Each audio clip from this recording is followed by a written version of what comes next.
पीढ़ियों पे रोहिंग्यों का हमला नहीं सहेंगे, नहीं सहेंगे, नहीं सहेंगे। रोहिंग्यों का हमला पीडीपी का बसाना नहीं सहेंगे, पत्रकारों पे हमला नहीं सहेंगे, नहीं सहेंगे।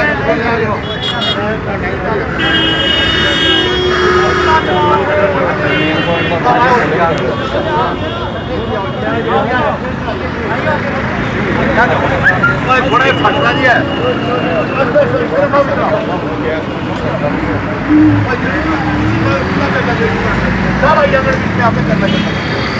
हेलो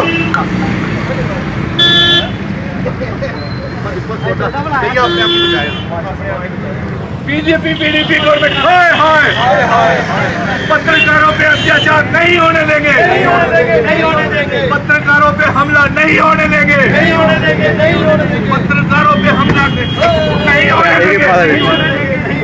रोहिंग्यों को बाहर निकालो, बाहर निकालो, बाहर निकालो। रोहिंग्यों को बाहर निकालो, बाहर निकालो, बाहर निकालो। रोहिंग्यों को बाहर निकालो, बाहर निकालो, बाहर निकालो। रोहिंग्यों को बाहर निकालो, बाहर निकालो, बाहर निकालो। बीजेपी पीडीपी गवर्नमेंट हाय हाय हाय हाय हाय हाय। वरना रूल लागू करो, लागू करो, लागू करो, वरना रूल लागू करो, लागू करो, लागू करो। बीजेपी पीडीपी हमला नहीं।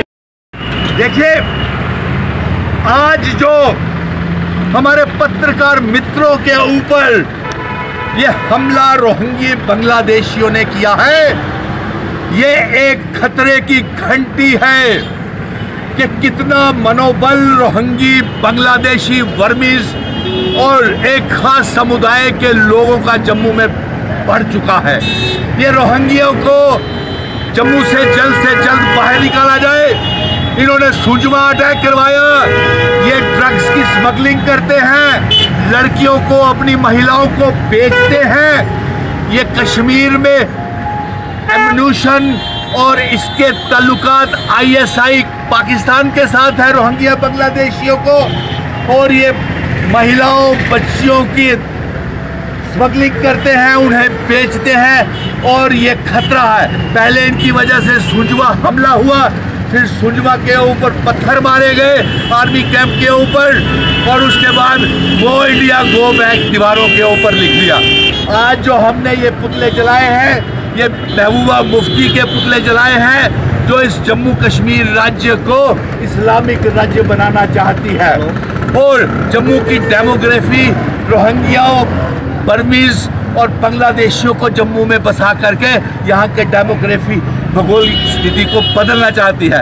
हम ये जानना चाहते हैं नरेंद्र मोदी जी, आप अपना स्टैंड स्पष्ट करें और बताएं रोहिंग्या बांग्लादेशियों को लेकर के केंद्र सरकार की क्या नीति है। आपके गृह मंत्री राजनाथ सिंह आते हैं, अमित शाह आते हैं, राम माधव आते हैं, रोहिंग्यों के विरोध में बातें तो बड़ी बड़ी करते हैं, लेकिन निकालने के लिए उनके आज तक एक भी कदम नहीं उठाया गया, और इसका हम जन आंदोलन शुरू करेंगे। अगर रोहिंग्या बांग्लादेशियों को बाहर नहीं निकाला तो हम जम्मू बंद का आह्वान करेंगे, क्योंकि इन्होंने हमारे पत्रकार मित्रों के ऊपर हमला किया है। और पूछिए आप क्या जानना चाहते हैं। ये जो काफ़ी देर से ये जो रोहिंग्यों का मसला है कि इस जिन्होंने इन्होंने किया है उससे इन्होंने श्रीनगर जैसे हालात जम्मू में बनाने की कोशिश की और एक दबदबा बनाने की कोशिश की है। संजय जी, इसमें कोई दो राय नहीं है, ये एक मैच फिक्सिंग भी है भारतीय जनता पार्टी और पीडीपी के। इन दोनों का निकाहनामा हो चुका है, दोनों ने 3 साल तो सरकार इनकी फेल हो चुकी है। आतंकवादियों पे ये कोई कुछ कर नहीं सके, सरकार चला नहीं सके 3 साल। इनका निकाहनामा जो इन्होंने किया था उसका अब तलाक होने का समय आ गया है, और इन्होंने अब ये कहीं आसिफा के नाम के ऊपर, कहीं जिलाओं के नाम के ऊपर, आप देखें कठुआ जल रहा है, सांबा जल रहा है, बंद पड़ा हुआ है, हीरानगर बंद पड़ा हुआ है, नौशहरा संडरवली बंद पड़ा हुआ है, कालाकोट कोटरंग का बंद पड़ा हुआ है, सारा क्षेत्र ही बंद पड़ा हुआ है। और अब इन्होंने ये मैच फिक्सिंग कर दिया, ये लोगों को बांटने का काम कर रहे हैं, और इसके लिए जिम्मेवार है नरेंद्र मोदी, जिसकी खामोशी इस रियासत में एक खतरे का बिगुल बजा रही है। आप पहले तो बड़ी बड़ी बातें करते थे, आपने एक भी वादा, संजय जी आप बताएं, आप एक वरिष्ठ पत्रकार हैं, मैं आपसे ही पूछना चाहता हूं, चुनावों में आपने जो बड़े बड़े भाषण नरेंद्र मोदी जी के अपने फ्रंट पेज के ऊपर छापे थे, इस उम्मीद के साथ कि शायद ये जनता का काम पूरा करें। लेकिन आज मुझे आपसे भी जवाब चाहिए। नरेंद्र मोदी से ये मैं प्रश्न पूछता हूं कि नरेंद्र मोदी जी, आपने कहा था कि आप जम्मू का मुख्यमंत्री बनाएंगे, 370 को तोड़ेंगे, 35A को तोड़ेंगे, हिंदू मुख्यमंत्री बनाएंगे, बीजेपी और पीडीपी कभी बाप बेटी की सरकार नहीं बनने देगी।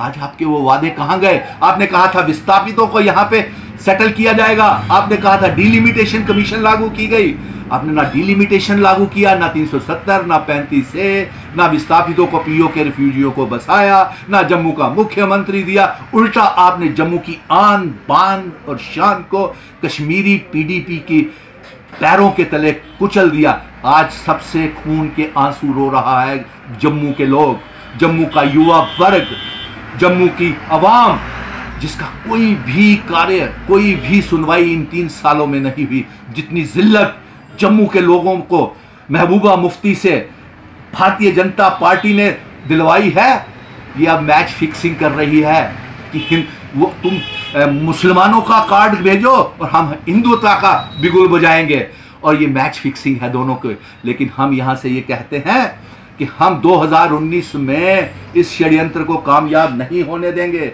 तमाम लोगों को मैं फिर से आह्वान करता हूं, यहां से तमाम राजनीतिक दलों से, national conference, Congress, panther party, bar association, chamber of commerce, कि आप सारे एकजुट हो जाएं।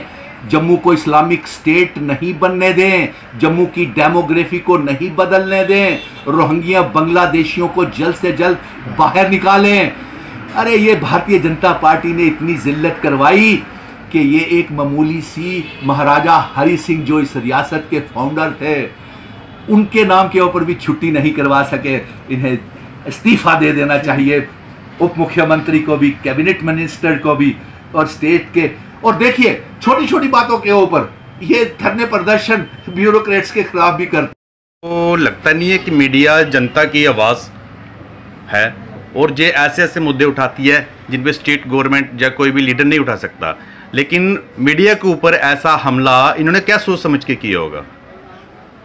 मीडिया के ऊपर इनका जो हमला था, ये इन्हें मालूम था कि मीडिया एक बड़ा पावरफुल ऑर्गेनाइजेशन है, देश में भी और हमारे राज्य का राष्ट्रवादी मीडिया है। वो राष्ट्रवादी लोग थे, पत्रकार मेरे मित्र हैं, वो अजय जंडियाल, तजिंदर सिंह सोडी, और भी जो आप बता रहे थे, जो नाम ले रहे थे, ये सारे मेरे मित्र हैं। और ये सब सच को कभी दबने नहीं देते हैं।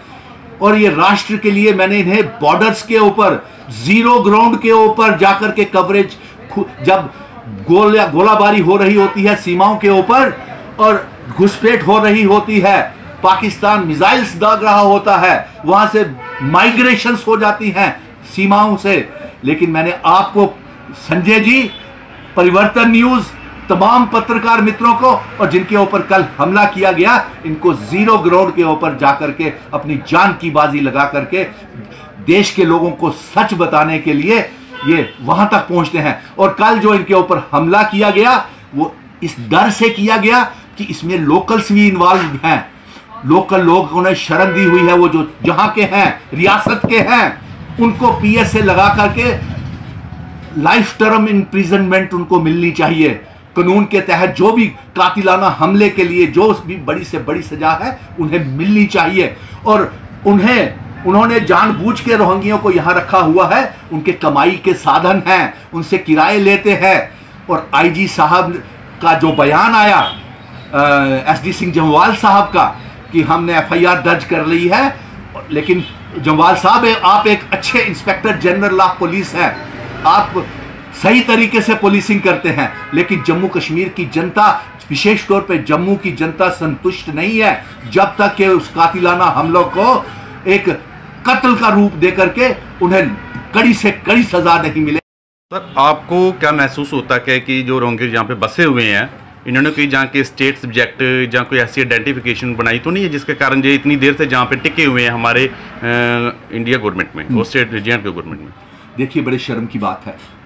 सबसे पहले तो भारतीय जनता पार्टी के लिए, उनके गृह मंत्री जम्मू कश्मीर में आते हैं, बात कहते हैं रोहिंग्यों को बाहर निकाला जाएगा। पीएमओ ऑफिस का एक मंत्री जो यहाँ का संसद भी है रियासत के, जितेंद्र सिंह, वो भी बड़ी बड़ी बातें करते हैं कि रोहिंग्या बांग्लादेशियों को बाहर निकाला जाएगा।